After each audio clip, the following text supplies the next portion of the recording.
asalaamaaleykum mbokk yi ñuy seetaan di rafetlu bu baax ànd geeg kóolute gi ci seen télévision bi di à Bargny waxtu ëttu xibaar jot na fii ci centre socio El Hadji Ndiouga Dieng rawatina it fële ca canal bu Bargny Géej li gën a fës ci boppu xibaar yi nag bokk na ci conseil municipal bi dajewaat nañu fii ci centre socio El Hadji Ndiouga Dieng ñu doon càmbar rek koom-koomu Bargny ñu toftal ci rek bourse d'études yi mairie bi di may ndongo yi ngir seen jàng gën a mën a ñoŋ demal nañ leen it fële ca canal bu Bargny Géej ngir xool rek liggéey ba na muy doxee Promoville tamit dinañu ca ñëw ca na mu gën a yaatoo fileeg ab diir askan ba yeewoo ca gannaaw raay am nañu dinañu dalloo ab marché bu mucc ayib mu mel ni it waa UCG ñu ngi amal seen liggéey fii ci commune bu Bargny ci beneen anam kon mbokk yi bu ngeen taaxirloo yaatal geeg faram-fàcce gi nees gis lay doon. Masambay beri ndaw bay du raas teewu guddee Masambay beri ndaw bay du raas teewu guddee Masambay beri ndaw bay du raas teewu guddee.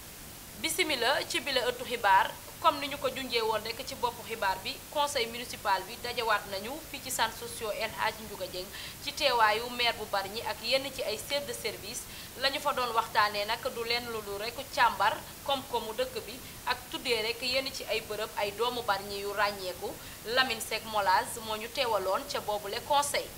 naka kon at mu nekk conseil municipal bu Bargny taxawal li nga xamante ne mooy vote budget at mii nag dañ ci toftal yeneeni poñ yu ama am solo ñu waxtaanee ko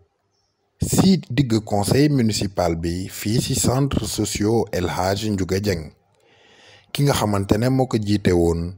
mooy le maire Gaye Abou Ahmed Seck lépp lu ñu fa waxtaanee ñu teewlu ci kàddu yi ki nga xamante ne mooy Daouda Moustapha Diouf di deuxième adjoint au maire. jërëjëf jëf tey defoon nañu point boobu ci ordre du jour bi parce que taxi aussi depuis presque 4 ou 5 ans kenn laalu ko woon te gis nañu itam jamono day évoluer tam yenn saa yi dina am ay rëq-rëq soit am na yoo xam ne réajusté nañ ko yokk ko tuuti mais am na yoo xam ne aussi compte tenu des réalités de la population wàññi nañ ko. on est yële passé comme loi bi ni mu ko dicté def nañu orientation budgétaire ku nekk andi sa xalaat loolu la ñu tënk nag sukkandikoo defar budget 2021 bi tey nag la ñu daje woon ak conseillers municipaux yi pour que ku nekk xalaat li am solo daal mooy budget bi wote nañ ko tey à la majorité des conseillers. waaw effectivement après orientation budgétaire bi lépp la ñu condensé def ko ci projet de budget bu tey bi ñu doon wote. wote nañ ko donc à la majorité je ne peux pas dire à l'unanimité parce que bu amee abstention wala benn ku ne contre du ñu wax à l'unanimité mais daal tout s'est passé convenablement wote nañ ko à la satisfaction des conseils municipaux et même aussi de ceux qui étaient venus assister. Ils ne sont pas des conseils, ils n'ont pas droit bien sûr à la parole, mais c'est des citoyens de Bargny. Xam nañu ni mu demee kontaan nañu lool. Plan triennal bi d'investissement bi tam woote nañ ko am nañ ay projets yu bari yoo xam ne dañ ko prévoir fii ak ñetti at. domaine santé domaine éducation domaine culturel et cetera et cetera am na yoo xam ne mairie bi moo ko jël war ko financer boppam sur fonds propres mais am na yoo xam ne aussi AGETIP APIX et cetera ñooñu si jàppale TER bi aussi fi mu jaar ak ni mu impact fii si dëkk bi ñoom jël nañu responsabilité pour jàppale aussi commune bi si seeni projet. naka noonu poñ yi lu am solo yépp wote nañu ko bii nag. dafa nekk delloo njukkal ñi nga xamante ne ñooy doomi Bargny mës a taxawal dëkk bi te it am mérite loolu moo tax conseil municipal bi gannaaw bi nga xamante ne benn commission taxaw na ngir tuddee mbedd yi ak kër yi ak li nga xamante ne mooy infrastructure yi nekk ci dëkk bi lu ci mel ni ay école ak bloc administratif bi ñëpp rafetlu ko ba tax na wote nañu ko te jébbal nañu ko préfet ñu teeluwaat ci Daouda Moustapha Diouf. parce que tam mbir mi boo ko seetee nit ñi sax duñu ci def attention mais tey jii mairie bi fi ñu ko teg mairie bi affaire boobu du titre foncier ëllëg état bi mën na wax ne fii dama ko soxla en ce moment mairie bi lan la mën a brandir ne fii maa ko moom c'est valable aussi pour complexe bi ñu taxaw tey ak yeneen infrastructure yoo xam daal war nañu ko war fi ñu dugal suñu bopp jël immatriculé ko si turu commune bi état bi xam ne commune bi léegi moo ko moom noonu it nu man si am droit de veto. conseil municipal c'est très bien passé. commune bu Bargny dina wëyal di amal li nga xamante ne mooy tuddee infrastructure yi ñi nga xamante ne ñooy doomam yi ràññeeku ci dëkk bi naka noonu atum 2021 wote nañu budget bi incha allahu équipe municipale bi dina gën a taxaw ci liggéey bi ba mu gën a ñoŋ askan wi it mën see gis boppam. jaajëfal ko bu baax moom Molaz ba ñu jógee rek ca conseil municipal ba dañuy dem rek ci wàllum njàng ak njàngale ci ay bourse d'études yu mairie bi di may ndongo yi ngir rek seen wàllum jàng gën a mën a ñoŋ gannaaw ba ñu ko àppee rek ci diirub weer ngir ñu mën a lijjanti rek seen ay këyit ngir mën a jëfandikoo ca yooyu le bourse fi mu toll nii nag lépp yemb na bu ñu sukkandikoo rek ci kàddu yi liggéey yor wàllum commission sociale Lomkilpo moo ñu fa doxantuloon. mairie bu Bargny di woyal ay programme bi mu teg ngir indi taxawaayam jëm ci wàllu éducation rawatina ci élèves yi gannaaw fête de l'excellence ak fourniture yi jox élèves yi mairie jox ci li jëm ci wàllu prise en charge wàllu bourse di fayal ay étudiants yi ci centre de formation ak élèves ci école privée yi ko doore ci ba terminal liggéey mi yoru wàllu social ci mairie bu Bargny di dellu ci naka la bourse yi tëddee. waaw mbiru bourse bi avancé na bu baax a baax ay bourse yi nga xam ne chaque année commune de Bargny daf koy jagleel élèves bu Bargny ak étudiants yi fi nekk te bëgg jàng moo xam ñu nekk ci élémentaire bi moyen secondaire ak aussi enseignement supérieur donc depuis 1 mois xale yi ñu ngi ñëw di déposer pour ñu mën leen orienter ci école yi fi mu toll nii ñu ngi ci 350 demandes de bourse maanaam juróom benn téeméeri demande ak juróom fukk waaw ni ñu ko tase nag am na ñoo xam ne ñu ngi jëm enseignement supérieur ak enseignement technique mu toll ci 127 étudiants li ci toll moo ñuy jëm ci moyen secondaire bi toll ci 147 élèves ak ñi nga xam ne aussi ñu ngi demandé pour seen doom dem jàng ci élémentaire bi toll ci 77 demandes de bourse donc yooyu yëpp boo ko boolee mu ngi toll ci 350 ou 351 bourses ya nga xam ne mairie bi jagleel na ko élèves bu Bargny ak étudiants yi xam ne dañu bëgg jàng comme ni mu koy defee at mu jot. naka noonu ñu jàpp ne lii du guleet ci at yu nu génn ay téeméeri xale bénéficié wu ne nu si leen bourse li wane ne mairie bi éducation daa nekk à priorité moo tax du nu noppi saa su ne di investir si wàllu woowee ngir def Bargny un pôle d'excellence dans le domaine de l'éducation. parents yi sax xam nañ ko léegi de sorte que bu jotee rek dañuy dem def seen inscription donc 9 mois yi la mairie bi di jël en charge donc dina la fayal yëpp octobre ba mois de juin ou juillet donc noonu lay demee loolu mooy bourse bi daal. bu ñu jógee rek ci wàllum njàng ak njàngale dañuy dem rek ci lu soxal askan bi mu mel ni rek askan bay yeewoo ca gannaaw raay fileeg ab diir rek dinañu dalloo ab marché bu mucc ayib li ni mel nag dina yokk rek seen koom-koom bu baax askan bi nag yàggoon ko bëgg lool tax rek maire bu Bargny def ko yitte Molaz moo ñuy xamalek bile marché. ginnaaw raay fii ci Bargny nekk dëkkuwaay yi nga xamante ne lu tollook 20 at mu ngi dem di wëyal. nit yi di gën a yokku kër yi di gën a yokku dëkkuwaay bi soxla lépp luy infrastructure yu mel ni marché maire Abou Seck ak équipe municipale bi mu àndal diggoon askan woowulee marché si bu yàggul dara ñu dox ko wax ko ba am ko si jàppandalu AGETIP chantier baa ngi noonu seeni bët incha allah ñuy ñaan mu sotteeg jàmm fii si ginnaaw raay infrastructure yi tel na leen rawatina marché te it équipe municipale bi namm na fa amal maternité ak li nga xamante ne mooy maison de la femme ak li nga xamante ne mooy centre culturel ngir rek seenu dëkkuwaay gën a mën a ñoŋ marché ginnaaw raay nekk na loo xam ne askan wi ñu ngi ko doon xaar bu baax a baax. ñu desandi rek ca gannaaw raay ba léegi rek bi la yoon nag Promoville lay doon Promoville nag di projet buy defar ay tali ci yenn ci ay axe yu nekk fii ci commune bi fi mu toll nii rek ñu toll rek ci wàllum trottoir waa service technique nag desuñu ci gannaaw benn yoon ndax dem nañu rek waxtaan ak askan bi ngir xam leen rek projet bi lan moo ko wundu Adama Seck moo àndoon ak waa service technique. Promoville ñëw Bargny laal ay gox yu bëri mu mel ni projet bi ni mel dina ànd ak éclairage public ba tax na waa bureau cadre de vie bu commune bu Bargny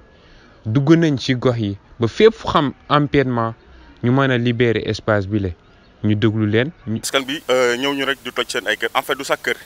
mais empiètement yi nga xamante ne moom la ñu def jëm ci voie publique bi moom la ñuy libérer parce que c'est tout à fait normal parce que trottoir bi également aussi il faut que nit ñi bàyyi ci xel di ko nangoo respecter benn bi mooy du ma la joxe exemple rek trottoir boobu actuellement pour surtout par rapport à l'implantation donc des lampadaires parce que aussi bu ñu fàtte ni travaux Promoville bi dañ koy accompagner ak éclairage public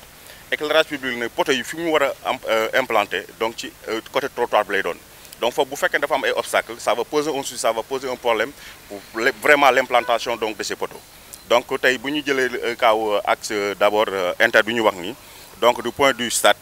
donc ba fële fenkoon ci kaw déjà jàpp nañ fa dana am 43 lampadaires yu ñu fa installé donc mu am espacement de 25 mètres donc yooyu forcément mënuñu ko def tant que libéré ñu donc trottoir bi mais li ci ëppoon solo rek pour ñun mooy fexe ba population bi am information pour mën a approprier quand même le projet donc c'est ça l'objectif et puis ça également donc la démarche même de l'institution c'est pour faciliter tâche bi pour à l'endroit des populations ñun loolu moo ñu suñu degré d'implication donc ci mbir mi mais ku ci nekk xam nga ne travaux Promoville bi travaux état la mais ñun mënuñu croiser les bras parce que li ci war mooy que bu fekkente ne am na kuy xëccoo yu demee noonu ñun maire yi ñoo war a jóg dem waxtaan ak askan bi donc loolu mooy waral suñu mission donc par rapport ak ci Promoville bi. mu mel ni Promoville nekk projet bu am solo bu ànd ak éclairage public nag dina gën a yokk sécurité gox yu bëri fii ci Bargny ñu déglu ci leeral yi Moussa Ndoye ba léegi. parce que bu ñu waxee axe boobu nga xamante ni depuis un certain temps noté woon nañ fa problème éclairage public déjà donc éclairage public boobu dana jouer ci côté sécurité bi parce que itam boo bu ñu fàttale ko nit ñi ñoo doon obligé par exemple ku ci nekk sa buntu kër nga installé fa benn lampe pour éclairage donc bu yàlla defee tey mu nekk éclairage public te état bi ànd ci ak mairie di ci dox loolu je crois que c'est à applaudir beneen bi rek mooy fàttali rek mooy que nit ñi ci boppam am nañu information ci lii war a xew foofu loolu moo ëppoon solo ci mbir mi parce que loolu daf ñu yombal suñu liggéey ci mbir mi wax naa ko sànq noté nañ fa quelques obstacles yoo xamante ni soit mën nañu ànd ak liggéey bi mais am na ci yoo xamante forcément il faut que ñu libérer ko donc pour le moment daal ci loolu la ñuy taxaw di ci dox di ci wax waaw. ba ñu jógee rek ca gannaaw raay dañuy àndaat ak rek Adama Seck ba fële rek ca Bargny géej ñu dem rek xooli canal ba fi mu toll ni nag liggéey ba mu ngay wéy bu baax ndax ñu ngi toll rek ci wàllum pavage ak def rek li nga xamante ne moom mooy ay banc public liggéey bi nag dafa xaw a sooxee rek fële ca ndogal moo tax rek mairie bi jóg ànd ak kilifa ya fa dëkk ngir xool rek ana naka la ñu mën a def ak lépp lu mu laaj rek ba canal bi yegg ci jàmm. promenade des Bargnois nekk fële ca canal bu Bargny géej ñu gis ni jamono ji liggéey bu am solo ñoo ngi ko fay amal te lépp jëm ci taaral ak defar bërëb bi ba mu mucc ayib ñu jàpp rek équipe yi fa nekk ñoo ngi def liggéey bu am solo leeral yi ñu déglu ci Ousmane Gueye yor lépp lu jëm ci environnement ci commune bu Bargny. mañ daf lay féete nii jëm ndogal sa ndijoor moom mooy jëm nii jëm ci kër yi ñu dee mu ne côté bi xam ne moo longe ndogal dañ ko bàyyi ñu bañ a laal garab yi ak yooyu parce que loolu mooy sunu njariñ ñun mooy seen njariñ ñoom côté bi xam ne nag moom moo longe nii jëm ci kër yi ñu ne côté boobu nañ ci def intervention yi muy benn ñaareel bi mooy boo bëggee liggéey ci place yu mel noonu même bu dul place yooyu sax am na loo xam ne moom moo la war par rapport ak foofu ñu waxtaan si ak ñoom ñu def seen consultation ni ñu ko war a defee ñoom ñu ne ñun du ñu ne mairie bi na joxe nangam waaye mairie bi mooy xool lu mu ko jaral mu joxe ko bu ko joxee benn moom xam na ñan lay àndal pour def liggéey boobu bu boobaa ak ñoom ñu def ko waaw kon ci mission boobu ñun foofu la ñu toll ak ñoom moo tax bi ñu fixé réunion bi ñu laa woo kenn bi ñu laa seeti kenn ñu dem waxtaan ci ak moom pour wax ne maire mu ngi ci logique pour ñu curé foofu moom bëggoon na tey bu ñu fi laa jógee ñu am benn décision bu claire boo xam ne moom la ñuy jël ñu xam ne fi mu nekk nii soit à partir de tel jour wala nangam ak nangam vraiment foofu kat nii lañ koy nettoyer boobu ëllëgee ñoom ñi xam ne ñoom ñooy yàlla dénk place boobu ñoom duñ ci am réccu ñun ñu ko dénk tamit ak population bi tamit dinañ xam ne vraiment place bi defar nañ ko te vraiment defar bi jaar na yoon. di fàttali rek promenade bi le dinañ ko éclairer waaye dinañ fa def ay bancs publics pour améliorer cadre de vie ñi fa dëkk mu mel ni travaux yi finalisation moo ci des leeral li ñu déglu. rafetlu jotaay bi parce que boo solootee canal bi li ko téye mooy finalisation bi moo des ndox mi bu ñëwee mu ngi taxaw foofu ci pont bi ñu defaral waa Ndiaye au passage ñu ngi gërëm di sant parce que sunu pont boobu defar nañu ko ba macha allah ñu ngi say jaar. liggéey boo xamee ne bu ñu ko bàyyi woon ak ñun day métti trop si ñun waaye yu ñëw fa ak matériel lu mairie ci kaw ba ñu ñaanee ndimbal moom mi moo jiite liggéey ba def ko nañu ko soxlaa parce que foofu ndogal nañu ko miire amatul benn sécurité ba koñ boobu lu ñu yor si mbalit dañu taxaw ci biir mi sotti ko ci biir te loolu ba léegi ñu ngi koy dundal te loolu baaxul si koñ ba baaxul si kër gi ba tax na loolu tamit feebar la ci ñun boo xamee ne kuñ si mënoon dimbali mu dimbali ñu si surtout au niveau de mairie. ñu jeexalee rek bile ëttu xibaar ak wàllum set gi rek di waa UCG fi mu toll nii nag ñu ngi doon amal ab liggéey bu mucc ayib fii ci commune bi ci ay collecte yu ñu doon def ci bëccëg gi ñu ngi amal rek ay collecte yoo xamante ne rek guddi gi lañ koy def li ko sabab nag du lenn lu dul éclairage public bi nga xam ne rek mairie bi def na ko ci ay gox yi nga xamante ne ñoom ñoo fi nekk ci première phase bi loolu moom moo ko waral mu mel ni rek UCG yi ñu ngi amal seen liggéey mu gën a baax kon lépp bu gënee leer rek dina gën a neex dañ ciy teelu rek ki nga xamante ne moom mooy Papa Diouf ci micro Moussa Ba. bu ñu mën a dimbali ak ci éclairage bi parce que constaté nañu aussi que ne collecte nuit bi vraiment moom am na solo lool pratiquement tàngaay du tàng te aussi collecteurs yi daañu ko def nu mu war a ñii dañuy xëy rek fekk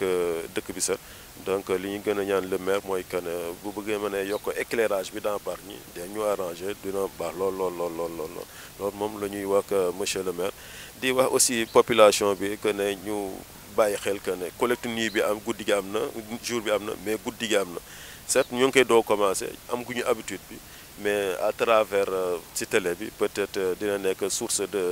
d'information comme ça au moins ñoom ñuy teel di xam ñu xam ne léegi collecte nuit bi commencé na à Bargny parce que bi mu commencé léegi ça fait tout juste 10 jours une dizaine de jours te chaque jour aussi dafay am donc pratiquement sax ñu ngi doon am 2 autos chaque jour oto buy dem côté bi ak beneen buy dem beneen secteur bi suñu amee benn oto aussi bu ñu demee fii suba ñu dem fële mais pratiquement noonu lañ ko def le matin 2 groupes la le soir 2 groupes léegi daal lu ñu daan population yi daal mooy que nañu jàppale ñu aussi ci collecte nuit bi parce que vraiment yaakaar nañ daal vraiment am na solo lool. leen xam ne aussi guddi gi klaxon bi aussi dañ koy aaye moo tax presque duñ klaxonné di leen wax ne vraiment ñu mën a dimbali daal ñoom it ñuy teel di génn seen mbale mi avant que timis di jot parce que il suffit que timis jot rek amatuñu droit def klaxon collecte nuit bi moom ba timis jotee rek amatuñu def oto bi amatul droit def collection kii klaxon donc comme que klaxon du am ñoom nañu xam ne telle heure rek à partir de 18h la collecte bi commencé 18h bu mu jotee nit ñi indi génn seen mbali fi nga xam ne les grands artères ñu génn seen mbali teg ko ci tali bi oto yi mën ko jël parce que à partir de timis rek klaxon dootul amati donc vraiment ñu ngi demandé population bi ñi nga xam ne ñoo ñuy seetaan que ne suñuy jigéen ñi ñuy teel di génne seen i mbalit yi vraiment loolu dinañu arrangé lool te aussi man fii Bargny rek laa gis aussi jigéen ñi rek ñooy génne mbalit parce que man dem naa Diamniadio dem naa Sébikotane mais pratiquement boo xoolee foofu góor ñi sax ñoo gën a sawar ci génne mbalit man Bargny rek laay gis ne jigéen ñi rek ñoo génne mbalit mais vraiment góor ñi aussi ñu ngi leen appel ñu ngi leen demandé aussi ñu jàppale jigéen ñi di génne mbalit mi si kër yi di ki teg si biti. kon mbokk yi cant ak ngërëm ñeel na leen ci seen teewlu bi ngeen doon teewlu seen ëttu xibaar bu ñeel commune bu Bargny di leen jox dig daje fileeg ay fan yu néew ci beneen ëttu xibaar bu ñeel commune bu Bargny.